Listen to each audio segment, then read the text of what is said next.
السلام عليكم. حضر معكم وصفة القوق المشوية مع الزبدة بارميزون بثوم. نعملوا 4 حبات من القوق، نعملهم بفورو. من يطيبوا لنا نزولوا فوق النار ونخليهم حتى يبردوا، ومن بعد نقطعوهم الى انصاف بالطول وندهنوهم بزيت لافوكا.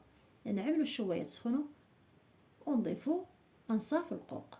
في هذا الاثناء ندوزو نوجدوا مزيج زبده. نضيفوا 113 غرام من الزبده بلديه، ومن الدوبلينه نضيفوا 3 معالق كبار من جبن بارميزون مبشور، ملعقة صغيرة من الثوم مفروم، ملحة، البزار، ونخلطوا الكل. وفي الأخير نضيف معلقة كبيرة من الزعتر طازج مفروم، ونقدموا أنصاف القوق في طبسيل التقديم، ونسقيو مزيج الزبدة المذابة. وفي الأخير نزينوه بجبن بارميزون مبشور، زعتر طازج مفروم اختياري، ونقدموهم بالصحة والراحة.